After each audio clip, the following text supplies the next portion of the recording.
भाई एक राजा ने ये देखना चाहा कि भाई मेरे राज्य के किस घर में पति की चाल है और किस घर में पत्नी की चाल है। इस बात का सर्वे करने खातर उसने ऐलान किया कि भाई जिस घर में पति की चाल है उसको एक घोड़ा और जिस घर में पत्नी की चाल है उसको एक सेब दिया जाएगा। तो दरबार में जितने भी पति थे सारे आगे और जितने भी आवे थे एक सेब लेवे थे चले जावे थे। लास्ट में एक रह गया, उसने सेब की जगह घोड़ा मांग लिया कि जी मेरे घर में मेरी चाल है, मेरी पत्नी की चल दी, तो मेरे को एक घोड़ा दिया जाए। तो राजा ने उस तक काले रंग का घोड़ा दे दिया। जब वो घोड़ा लेकर घर गया तो उसने घोड़े ने वो लेकर फिर वापस राजा के पास आया। राजा पूछना गया कि भाई ये घोड़ा वापस क्यों लिया तू। तो वो बोलिया कि जी मेरी पत्नी ने बोली कि काला घोड़ा अशुभ हुआ है, तू इसकी जगह सफेद घोड़ा लिया, वो शांति का प्रतीक हुआ है। तो राजा ने वो घोड़ा रख लिया और उसकी जगह उसने भी एक सेब दे दी। अगर बोलिया भाई सलाह तो तेरी पत्नी की है तो तू भी एक सेब ले जा।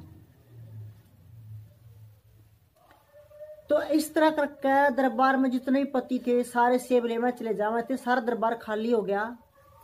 तो रात के समय में एक महामंत्री आया और राजा तो पूछना गया कि राजा साहब एक बात बताओ, आप सेब और घोड़े की जगह नाज और सोने के आभूषण का भी तो ऐलान कर सकते थे, जिसकी वजह से मतलब राजा जो प्रजा वो इस बहाने अनाज खा भी लेंदी और सोने के आभूषण बना के पैर भी लेंदे। तो राजा बोलिया कि भाई बात तो ठीक है, लेकिन ये फैसला मेरा नहीं था, मैंने जी मेरी पत्नी से सलाह करी तो मेरी पत्नी ने यही कहा, मेरी महारानी ने, कि भी आप अनाज और आभूषण की जगह घोड़ा और सेब का ऐलान करो। तो महामंत्री ने हंसते हुए कहा कि राजा साहब फिर तो आपने भी एक सेब खानी चाहिए, आपके लिए सेब लाऊं काट के।